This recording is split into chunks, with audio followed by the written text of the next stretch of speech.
Good morning if you're joining us from the UK. My name is Leo Bow. I'm the Policy Lead for Transnational Education at Universities UK International. I am really pleased to be presenting in UK's first webinar. We're going to be looking at what the latest statistics and data say about the picture of transnational education.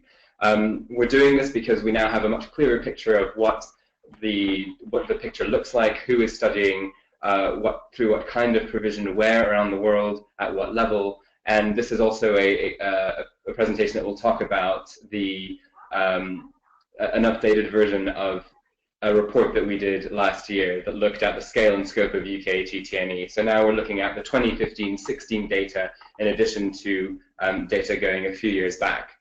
So we're going to look at how the sector is performing, who is studying how and where there's growth around the world, and how different regions compare to each other. Just a few housekeeping points before we continue. So participants are more than welcome to discuss amongst themselves as we go through the presentations, should I say. I'll introduce my co-presenter in a moment. But there will be a specific time at the end of the two presentations to address questions that participants may have. After the webinar, it will be live on YouTube, and participants will be able to see it. We'll also send round the slides that we'll be sharing today, as well as the final version of the report. Some of the statistics will be included in that we're talking about today.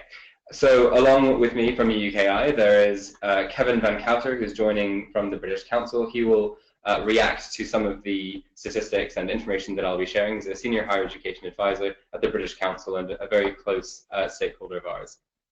So just to go through the order of the presentation, first I'll talk a little bit about how transnational education is a priority for the sector, for the UK government, and for us as an organisation.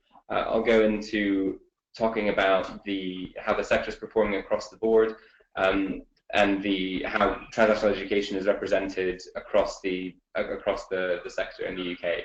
We'll then delve into what the global picture looks like, so compare regions against each other, look at growth rates, look at different student proportions by level of study and by type of provision along the way as well. And then after that, Kevin will give some of his insights as a professional also working in this space from the British Council's perspective.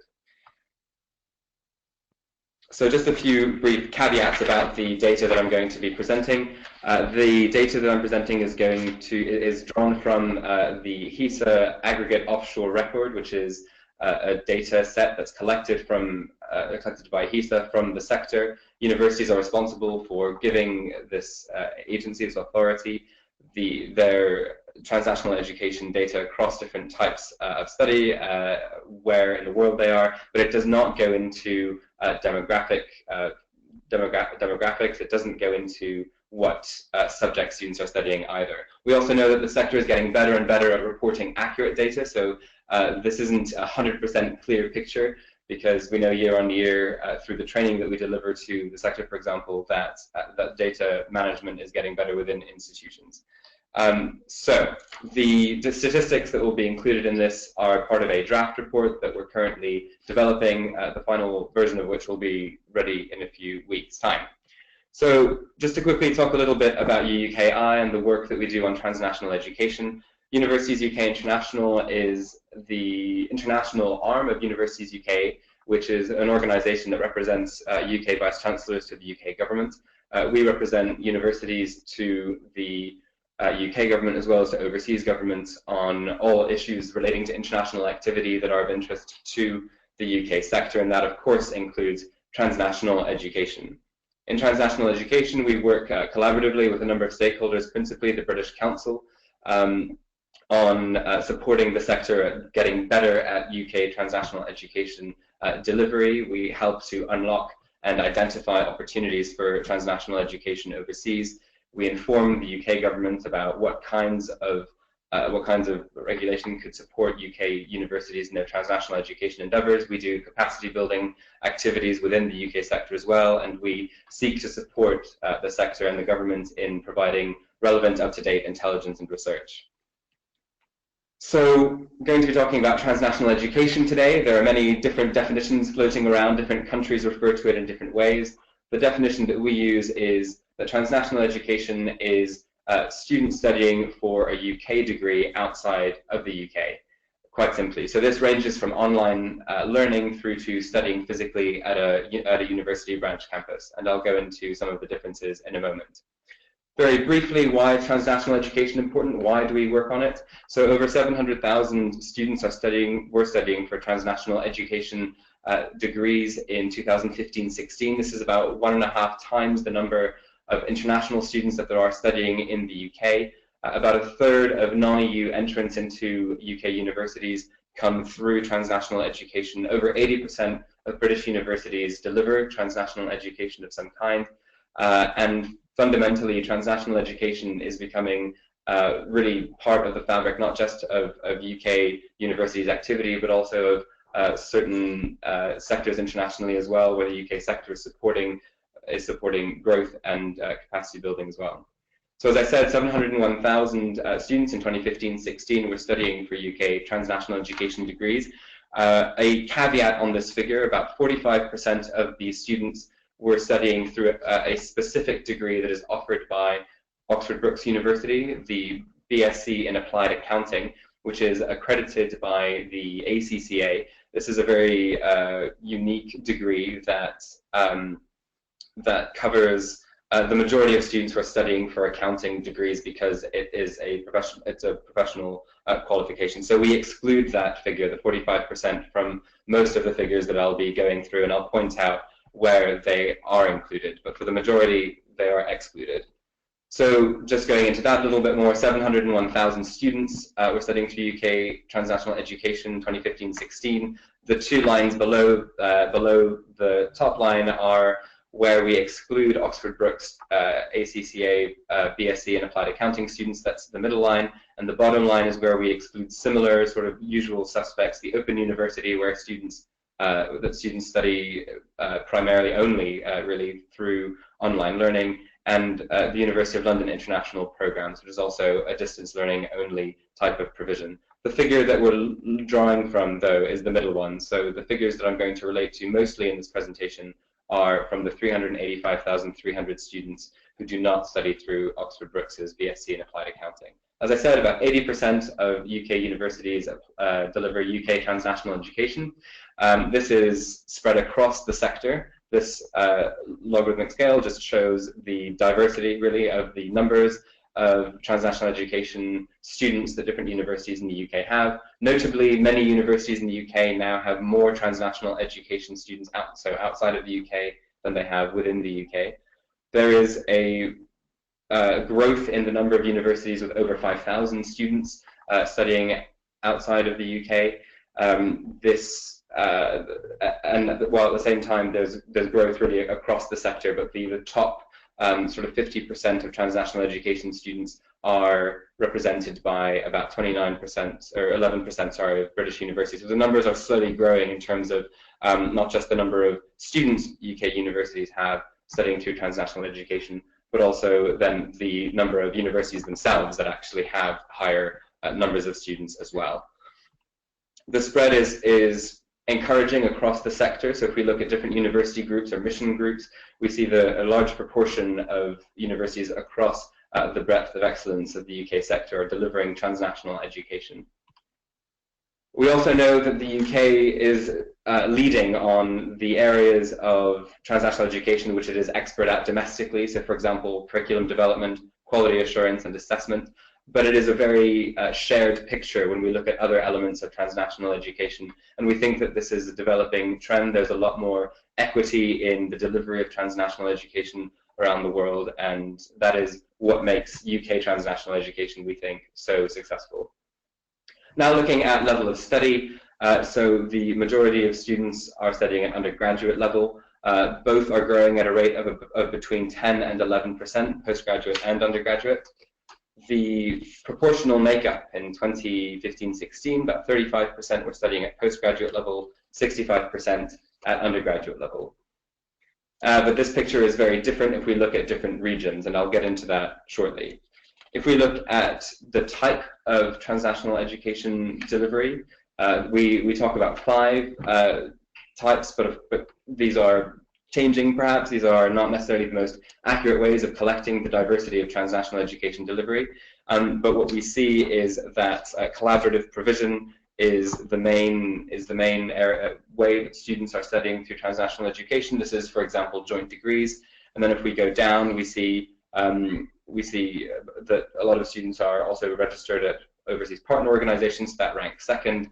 So there are a number of reasons why that could be. The majority of a shared degree, for example, could be delivered by the partner. For context-specific reasons, it might make more sense for students to be registered at a local university. And then we see distance, flexible, and distributed learning. So that's, for example, online learning. And then the second to lowest line is the number of students studying through at overseas branch campuses. And finally, other provision where there are perhaps multi-partner models that students are studying at, so it's not necessarily a matter of registering with just one partner. So here we have the makeup of students by type of provision. Again, it's sort of, if we look at the last numbers on this graph, this is another way of representing that. So other arrangements, including collaborative provision, make up the sort of lion's share of the different types of provision that students are studying through, followed by distance, flexible, distributed learning. So as I said, online learning and so on. Interestingly, I think you see 8% of all UK transnational education students were studying at an overseas branch campus. This is something that we often see in the news when we talk about transnational education, but actually it's just 8% of students who are studying through that type of provision, because it does take a lot of resource, a lot of effort from a university to establish that kind of presence. But perhaps it's the most visible type of presence, so it's one that those who don't work in this area are perhaps most familiar with, but it only makes up about 8% of all transnational education students.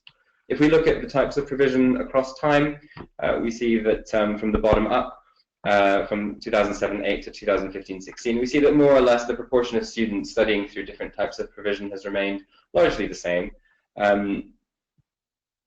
If we talk about the different subjects that students are studying and the different programs that are offered, unsurprisingly, perhaps the majority are business and management students and programs.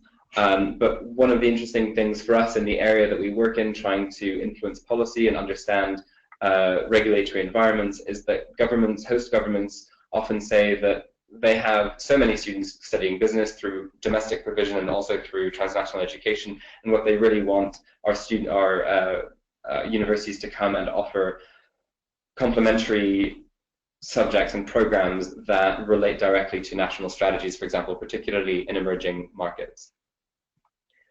Now, looking at the global picture, what we see is that the top 20 countries haven't changed too much in the last, from 2014-15 to 2015-16, with minor changes up one or down one, up two, down two across the picture. The top 5, of course, have remained more or less the same, with Oman dropping out, but generally a fairly stable picture. If we look at, again, the proportion of students by different countries, you can see the sliding scale really from Malaysia down to Canada at 20th, and then below that there are many countries that host about 1% of all transnational education students. The average number of students that universities host, by the way, I meant to mention this before, is about 3,000. So now if we look at the top 20 countries by region, so including Oxford Brookes students and excluding Oxford Brookes students, we can see that there's actually a healthy diversity, a good diversity of countries represented from across different regions in the world. So the UK higher education sector is good at delivering transnational education in both developed as well as in emerging economies, and that's something that's very encouraging and that universities in the UK certainly have on their radar. Now looking at regional growth, so there's been general growth from 2012-13 to 2015-16 across regions, with Asia, of course, making up the largest proportion of UK transnational education students, followed by Africa, the Middle East, the EU, and then the others lower down. Now, if we take Asia out, we can see quite the extent of growth across different regions. So the Middle East there, with perhaps a faster rate of growth than the others. But it's the emerging markets really that we know UK universities are interested in. So thinking about South America, Africa, and the EU, and other Europe in particular. The EU is a region that we're really interested in speaking to the sector about frequently to see how Brexit is really affecting their transnational education strategy. So we might assume that the number of programs delivered in the EU to retain close links increases over the coming years as the Brexit policy environment becomes clearer. If we look at the portion of students studying by region across time, again, there's very little change. Perhaps most significantly from 2012-13 to 15-16, we see that Asia has gone down by 1%, which is significant in real numbers, in real terms, and we see that Africa has gone up by 2%. And that, I think, represents the interest that the sector has in exploring new and emerging economies beyond Asia and perhaps beyond the Middle East as well. If we look at the rate of growth from 2012-13 to 2015-16, there has been growth again across all regions. The second line is the growth from 14-15 to 15-16, so growth over the space of 1 year. And again, generally there's growth across all regions apart from other Europe and North America. So other Europe, of course, is non-EU countries within Europe, including countries like Albania, Macedonia, Russia, and so on. So the EU figure at the end is one that we're going to be watching with particular interest. If we look at average year-on-year growth rate from 2012-13 to 2015-16 by region, again, I think you can see the interest that the sector has in emerging economies. Now, of course, the real numbers are very low for some of these regions, but the rate of growth is something perhaps to consider. So South America topped with about 13% growth, average year-on-year growth from 2012-13 to 2015-16. Africa, although the real numbers are very large, again, an interesting picture there with about an average of 12% growth from 2012-13 to 15-16. And if you go down to the sort of usual suspects where universities have been established for a while, the Middle East and Asia in particular, growth rates are slightly lower there, which is perhaps to be expected as the more emerging markets become more interesting to the sector. And again, this will be a really interesting picture to watch over the next few years as well, particularly in the EU, to see how the average rate of growth changes there in particular compared to other regions. I won't go into this in detail. These are the top countries by region in 2015-16 with the numbers. So again, I was talking about the real numbers before. You can see the comparisons between some of the more emerging markets for transnational education and the established ones. But these four regions, so North America, South America, Asia, and the Middle East, had very little change in the top countries from 2014-15 to 2015-16. Whereas these, Africa, the EU, non-EU, European, and Australasia, had very little change, but they did actually have some change, unlike the previous four. So again, 1 year to the next might not show too much change, but over the coming years, with the advent of Brexit and other trading relations perhaps becoming stronger with the UK, it'll be interesting to see how these figures change. So now if we look at level of study by region, and I'll get on to type of study by region shortly. Asia, of course, when looking at undergraduate students, makes up the majority of students studying at undergraduate level, followed by Africa and the Middle East. And if we compare this with postgraduate, it's a slightly sort of more shared spread, with four of the regions representing between 15 and 30% of students, and I'll get into that a little bit more shortly. So if we look at the regions that have a majority of undergraduate students, the Middle East and Asia are there with about 60% in the Middle East studying at undergraduate level, 40% postgraduate level. Asia is 81% to 19%, where there's about a 50-50 split. The EU and Africa, again, there's been very little change actually over time in that split in both the EU and Africa.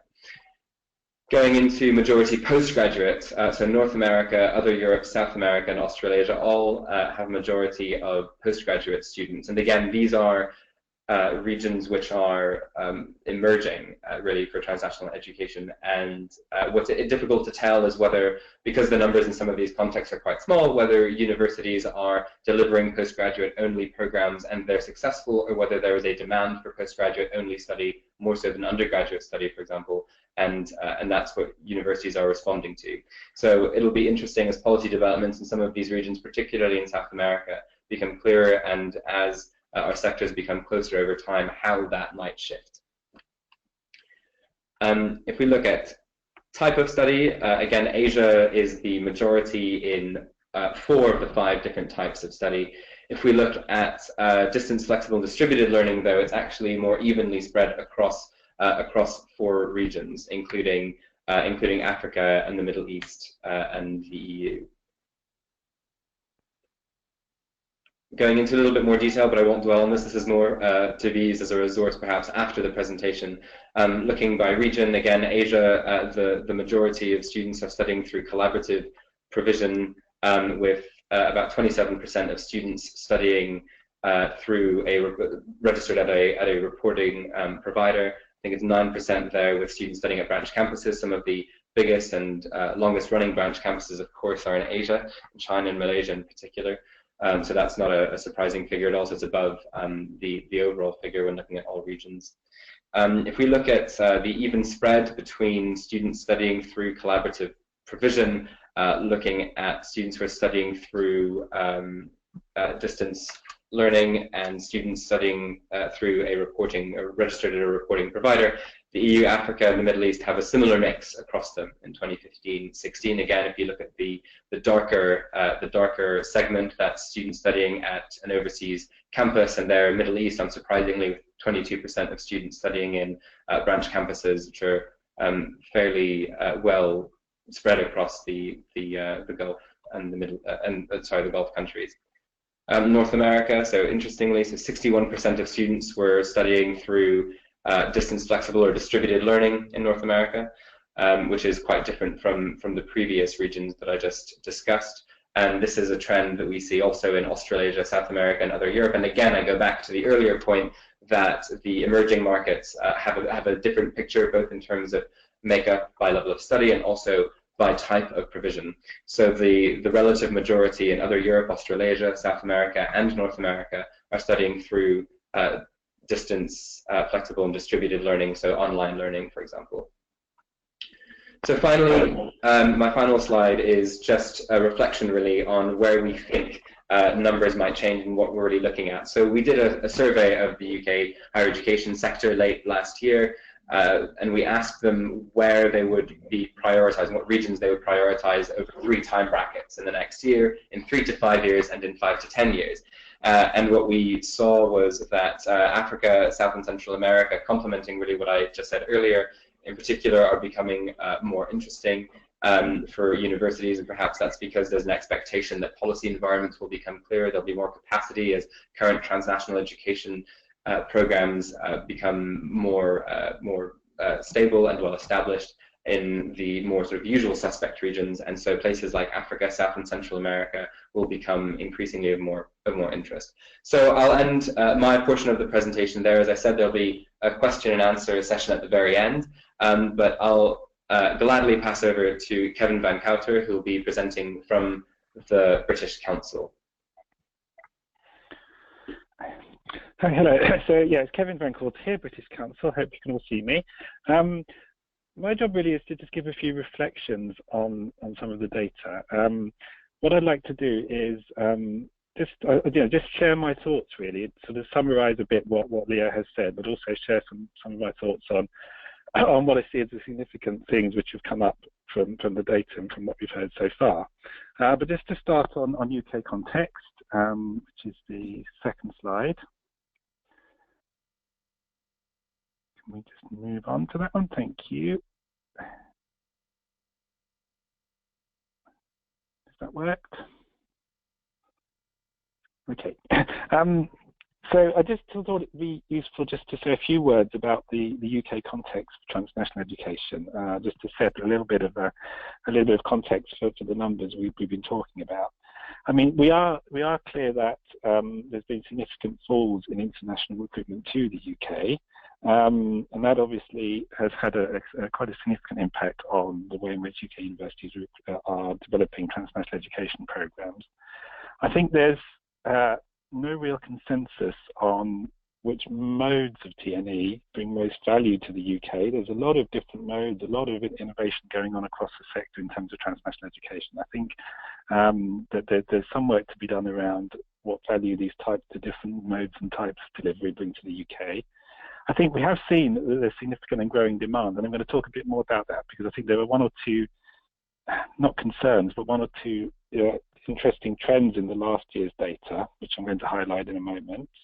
And I think transnational education is becoming much more significant. It's becoming much more accepted in many countries around the world as a very as a strong alternative form of higher education to what's on offer locally, and I think that's very important. TNE is being seen as high quality. The quality is definitely, the perception of quality has definitely been improving over the last few years in many markets around the world. I think that's incredibly important. And as Leo said, TNE is a recruitment tool. Large numbers of students come to the UK through transnational education. From some countries, it's more than a third of students are recruited in this way, so that's a really important point, I think. So just to talk a little bit about some reflections on the data, which is the next slide. And I just wanted to highlight sort of significant countries and regions and just sort of really give my reflections on where I think what I think this is saying us about different markets and how they're developing for transnational education. So first of all, it's quite clear, and then this has been a long-term trend, that the big four represent a really significant number of UK TNE students. So the big four being Malaysia, Singapore, China, and Hong Kong. Over a third of all TNE students are in those four countries. That's been stable, that figure, for quite some years. So that's really where the bulk of UK TNE is delivered, in those four countries. But we're also seeing growth from a number of countries and regions. We're seeing growth from countries, three that sort of stood out for me when you look at the numbers by country are Egypt, Sri Lanka, and Saudi Arabia. So they're all showing growth. So it's interesting, these are all quite different TNE markets, different modes of delivery are being used in them. And I think, I'll talk about those three a little bit later, but really for me, they were countries which I saw as being, looking like the growth was quite strong. Oman is an interesting country, although it's fallen slightly in the ranking in the top 10, but it's still the most significant market in the Middle East, and there's more TNE students in Oman than in the UAE. And I think, the UAE is seen as obviously an education hub. There are many branch campuses there. But I think it's interesting that Oman actually has more students on TNE, UK TNE than the United Arab Emirates. The continued importance of Greece as a major market in Europe for transnational education. Numbers there are quite stable, and we're looking at potentially whether there's opportunity to develop and increase numbers in Greece, and that's something that the British Council is looking at how we can support that growth. Excuse me. And India is still in the top 10 transnational education markets, which is interesting given that a lot of TNE activity is operating, shall we say, there are many forms of TNE are not recognised in India, and there are a lot of legal barriers. So it's interesting that India is still in the top 10. I think the interesting growth is coming from Africa and South America. Now, as Leo mentioned, South America, the numbers are very low, in the low hundreds, but it's interesting that the growth there is the highest by region. It's obviously very small numbers, but is that the potential? Are things starting to move in South America? That's something we need to look out for. In Africa, this is one of the strongest growth regions as well in the data. It's been driven by Egypt, but South Africa and Nigeria have good numbers. And it's interesting to think about I mentioned that the sort of strong growth markets seem to be Egypt, Saudi Arabia, and I can't remember the other one, but I think Egypt is an interesting one in the sense of, the models there are quite different. There are regulatory barriers, but that numbers are strong. So there's something that we might want to look at. What opportunities there might be to develop the market there. As I said, apart from Asia, significant regions are the European Union, Africa, and the Middle East. And it's interesting, just a small side note really, that the largest market in North America is Trinidad and Tobago. This has been a historical anomaly, really, if you like. There's a large number of distance learning students in the Caribbean taking UK programs, and Trinidad and Tobago is the largest of those. And then just on my final slide, let me move on to the next one.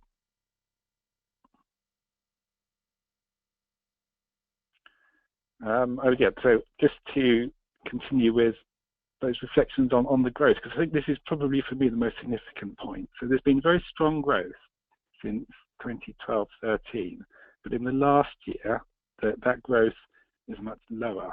Now that's interesting. It's something that I was not really sure what is behind that slowdown in growth, actually. We're seeing campus and collaborative provision models showing steady growth, but other modes, there have been slight falls in the last year. So in the last, since 2012, there's been strong growth, but in the last year, it seems to be that numbers are flattening. Now why that is interesting, and something I think that we need to keep an eye on. It could be an anomaly for this 1 year, but I think it is something we need to keep an eye on. Are we seeing issues of, in some markets, particularly in Asia, almost reaching saturation point, and the capacity of UK universities to deliver more volume in those markets may be coming to an end, and we may be seeing a move towards more emerging markets with some of the growth in some of the other regions. So I think that's quite interesting, given that, over the last 10 years, the average growth rate has been about 10% per year in total numbers. We have seen that reduce in the last year. So it's something that we need to keep an eye on. And then my final point is really just continuing with that theme. If you look at the next one. If you look at the overall growth, excluding Oxford Brookes students, it's only just about 1% in the last year. But in the last 2 years, it's 6%. So we saw significant growth in the previous year. This year, the overall numbers have only just grown slightly. And you can also see there, if we exclude all the other distance learning students from those 3 big providers, then the growth, again, was much more significant in the 2 years, in the last 2 years than in the last 1 year. So I think that is something to think about. What's driving that if you like, the growth has stalled in some regions, particularly I think in Asia. And then the final slide, as well, I just wanted to explore a little bit the the next slide, sorry. Some of the sort of factors that facilitate growth in transnational education. The British Council has developed, as many of you will know, the Global Gauge analysis, which looks at the policy environment in 25 countries around the world.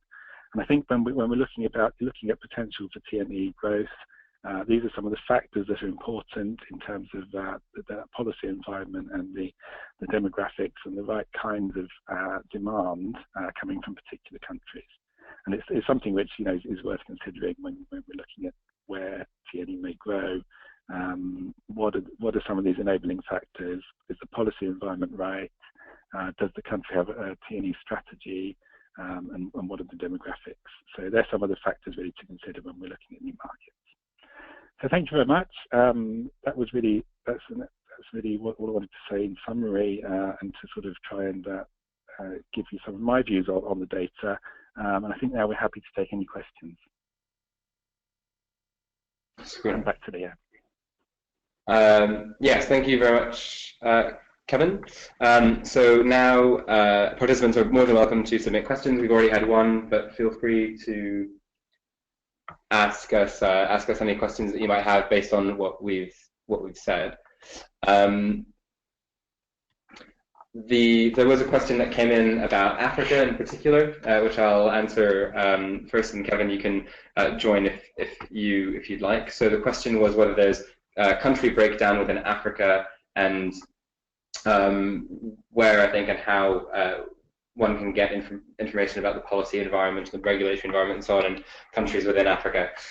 So yes, the report that many of the statistics that I presented will be included in will include a breakdown of sort of top 10 countries by region. So we will have the top 10 in Africa. For information, they are Egypt, Nigeria, South Africa, Ghana, Botswana, Mauritius, Zambia, Kenya, Tanzania, and Uganda. There's a really big range there. So Egypt, which is actually the 5th largest host country for UK TNE students, hosts about 18,000 students, whereas Uganda is 800. So it's a big spread in those top 10.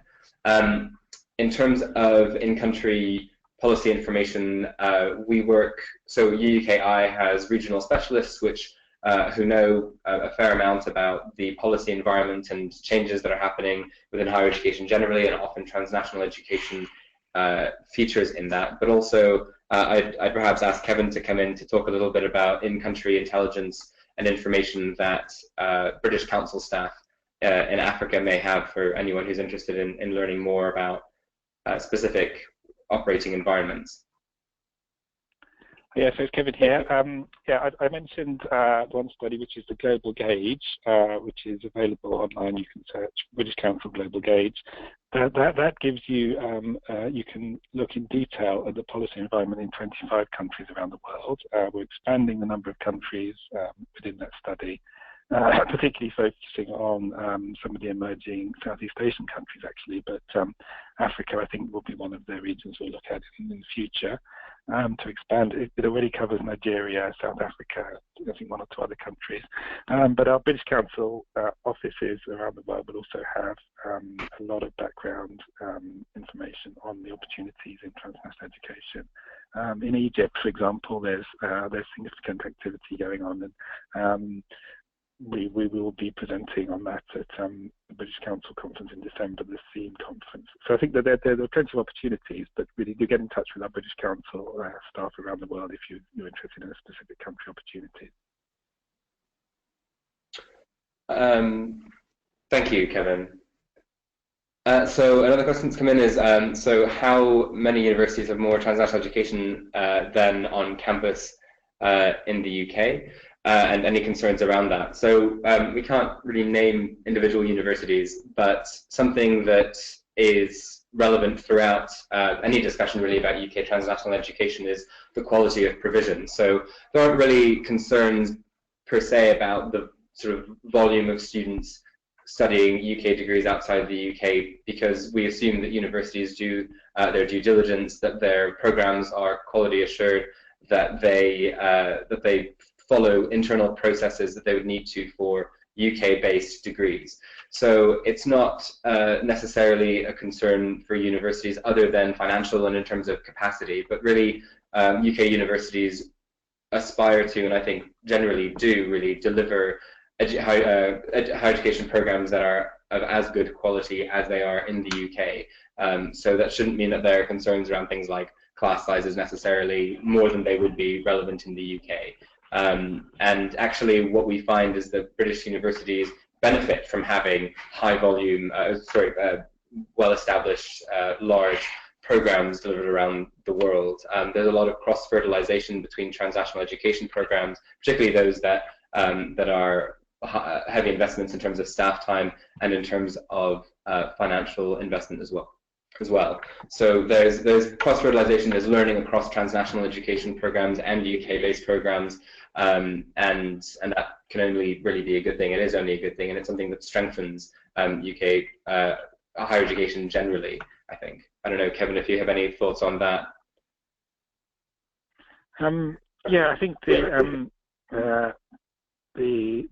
procedures in place to quality assure UK transnational education are quite robust, and I think, as I mentioned, there is a general perception in many countries around the world that UK transnational education is of high quality and is delivering what is needed in the local context. And I think that's quite a significant shift in the last sort of last 10 years or so, and it's become a very important part of many local higher education systems. Transnational education makes up a significant percentage of higher education in many countries, and I think that that's welcomed by those host countries who are encouraging these types of partnerships. So I think overall it's quite a positive impact. Thanks, Kevin. There's a really good question that's come in about the recent slowdown, the slower growth rate from 14-15 to 15-16, and whether that's because of growing success of sort of competitor countries, including Australia. The only comment I would make, and Kevin, you might have other views as well, really, is that we assume there's growing transnational education across the board, and that providers across the certainly sort of emerging markets where transnational education forms part of universities' higher education strategies is growing. But I think more than that, particularly in emerging or middle sort of level economies, there's also growth and improvement in the domestic higher education options available to students, and that in a sense perhaps competes a little bit with the number of students who would otherwise study through UK transnational education. But Kevin, I don't know if you have any views on that, the recent slowdown from 14-15 to 15-16. Yeah, sorry, I wasn't visible now. Yes, I think for me it could be potentially a shift in institutions looking at different regions, because you can see obviously there's growth in some of the emerging regions. So potentially, what the data is saying is that institutions are looking to other regions where there's smaller numbers. So rather than looking at the large scale markets in Southeast Asia, universities are looking to develop programs in some of the emerging markets which might potentially grow. That's one way of looking at the data. Or we may say that some of the major markets are saturated, and that's something that is a possibility where there isn't very much room in some of the big markets now for large scale new provision, and therefore countries again are looking at institutions are looking at new emerging markets where numbers are lower initially. That's one way of looking at it. But I think it's probably too early to say, given it's only 1 year of data where we're seeing this slight slowdown. But yeah, that would be my view, I think. Great, and thank you. There are two questions that I think can be perhaps answered at the same time. So how does TNE and domestic provision compare to employability? And there's a question about the 2013 study that was about sort of transnational education as a pipeline to UK study. And the answer to both of those, to an extent, is that we are interested in both of those areas at UUKi, and it's something that we hope to commission or carry out research on ourselves. We know that, again, the objectives of many programs that are delivered by UK universities internationally are to improve students' employability, as is the case for the provision that they deliver within the UK. How that's measured, though, in the UK is sort of clear. There are graduate surveys and so on that take place in the UK, which don't yet happen comprehensively for transnational education students. And it's something that we're interested in trying to learn more about, to see the link, really, that Kevin was talking about earlier, perhaps, between capacity building around the world and how that translates into supporting local economies and supporting local priorities, really, in labor force planning.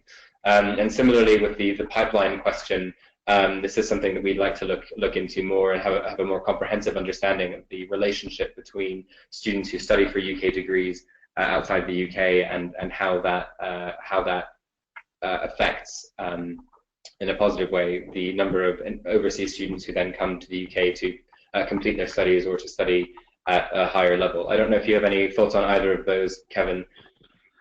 Yeah, just on employability, I think there's been some work done looking at the views of employers on transnational education students in some of the more mature markets, and it's generally quite positive, particularly in Malaysia, Singapore, where we're seeing employers who say they value transnational education students quite highly because they bring, an international kind of education along with a sort of a local knowledge and understanding to the workplace. And I think that's, we are seeing that employers are starting to recognise the value of having those two perspectives for the students that they're looking to take on. So we're starting to see in some of the mature markets, quite clear views by employers about the value of TNE students to those employers. In many other markets, though, the numbers are very small, so it's much harder to get that kind of trend data or analysis. But I think it is starting to emerge in some of the mature markets. Some very positive views from employers are coming back. Thank you, Kevin. So that's very, very helpful. There's another question that's come in about South America, information on what's happening in terms of UK delivery compared to the US, for example. As Kevin said, the numbers for South America are very small. I think they're just over 1,000 students in 2015-16. In South America, that excludes Mexico, of course, which has about 500 students studying there. That's categorized as North America. We know that for a number of reasons, South America is becoming more interesting for the UK sector. It's becoming easier to untangle and understand the policy environment. Universities and sectors in that region are becoming increasingly interested in engaging with UK expertise across really what UK universities are good at, so research and innovation, as well as transnational education, study abroad, and everything else, really. So we expect to see stronger links, I think, between South America and UK universities over time. There isn't significant, there aren't specific examples that we can point at in South America. There's no obvious sort of overseas branch campus, for example, that we can point at as an example of good TNE, but we know that it is growing. As Kevin said, and it'll be interesting to watch over the coming years, particularly as perhaps the political situation north of Mexico changes as well. And as governments within South America look at really measuring and understanding what labor force what their labor force requires. Mexico in particular, I think, is going through a process of identifying what its labor force could and should look like and how that relates to capacity building. So that's the country that we're looking at with interest, for example. I don't know, Kevin, if you have any thoughts on South America in particular and competitors. Yeah, I think as I said, the numbers are very small. Although there's an increase, it's only probably tens or 100 students. So I think it's a bit early to say. I think it's still a very difficult market for UK institutions given the language issue, which is, I think, part of the question. But I just think there's a small sign there that there's a bit of movement and that some universities are starting to increase their activity there. But it's a bit early to say because it is very small numbers, I think. Thank you, Kevin. There's a question that's coming about India, which is really interesting, which I wondered whether you could reflect on. So it's interesting that India is in the top 10, especially when we consider the regulations there. It would be good to have details of who, what, and how the provision is being delivered and what is recognized.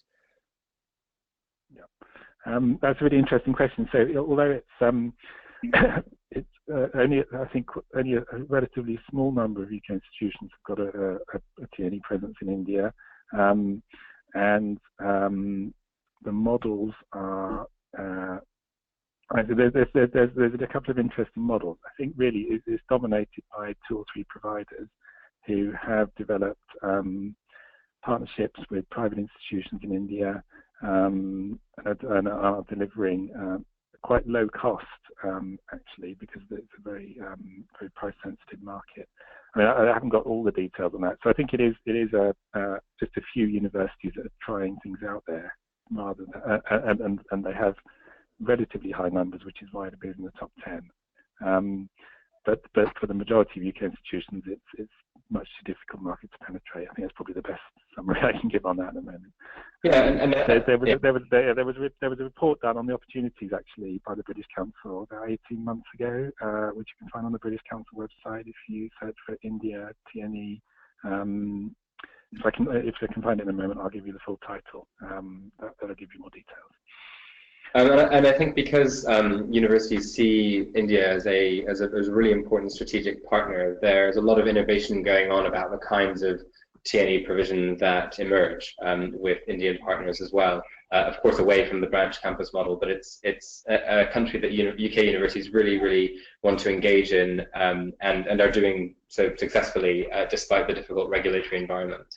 And Kevin will find the title of that British Council report in a second. There's a really good question on whether there's data on subject mix and whether STEM subjects and management and business are still prioritized. So I should have said in that slide that I brought up earlier, which had a division of the different programs and students by different areas of study. That was from a survey that was conducted with the sector over a year ago. And features in our Scale and Scope of UK Higher Education Transnational Education report that came out in June. There is, unfortunately, because of the way that data is collected by HESA, we don't get to see the division across subject areas. So we don't know, unfortunately, what the picture really looks like, or we don't have a comprehensive view of what it looks like. But what we do know is that, or my experience is that governments, particularly in emerging markets, understand why business courses are attractive to offer perhaps by overseas universities, but they are much more interested in finding ways for overseas universities to offer provision that complements the offer that's already there, both by domestic universities as well as by overseas universities. Kevin, I don't know if you have any thoughts on that, about the prevalence of STEM and management and the extent to which they're still favored in emerging markets.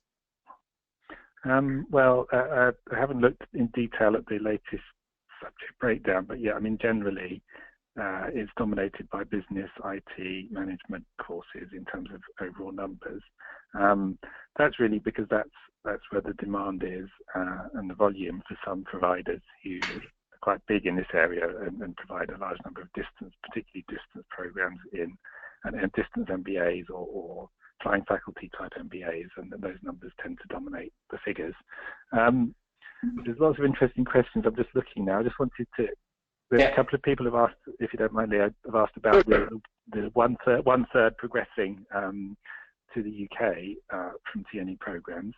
I think this is from a HESA study a few years ago, where particularly China and Malaysia, a large number of students are taking this route where they do 2 years in country at undergraduate level, come to the UK for 1 year to complete their undergraduate degree, and then do a 1 year postgraduate degree. So they're in the UK for 2 years and they end up with a postgraduate degree.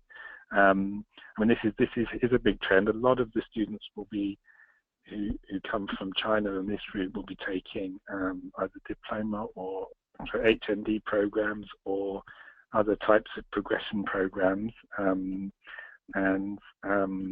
Basically, for the students, it means they can get a master's degree from the UK much more flexibly, and only have to spend 2 years in the UK. So it's quite a strong route for China and Malaysia. But that study is a few years old now, and it'd be interesting to see an update of that. That's not something the British Council could do because we don't have access to that data. It's HESA who have access to the full data who can do that analysis. But that's the route that those students are taking. Just to go back to the India report, for those who are interested, the report is called A Guide for Creating Partnerships in India, and if you search British Council, A Guide for Creating Partnerships in India, you'll find that report available online. I just want to pick up on one or two brief questions. So one is about whether the information is publicly available. So the presentations that we've just given will be available online, as well as this in video form. The data that HESA collects is not publicly available, so that's why we're not able, for example, to discuss individual universities' performance or figures. But the figures there will be a lot of sort of figures and related graphs and data in the final report that will be coming out in the coming weeks, and that will obviously be in the public domain. So there's about 5 minutes left. Kevin, were there any other questions that you wanted to pick up on? Yeah, there was a question about the EU. Someone was asking if Brexit will affect the TNE picture in the EU. Yes. I think there are some indications that UK universities are looking to develop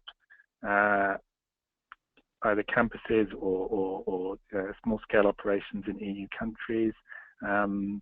There's a lot of I think when we understand better the potential fee structure that EU students will pay, or once we leave the European Union, that may affect things. I think that the potential in some countries, like particularly Greece, Spain, France, and Germany, there's high demand for UK programs, and it may be that there'll be a higher demand after Brexit for those programs to be delivered in country. So I think yes, and I think there are quite a number of EU countries where we think that demand might shift, and students might be looking for an alternative way of accessing UK higher education.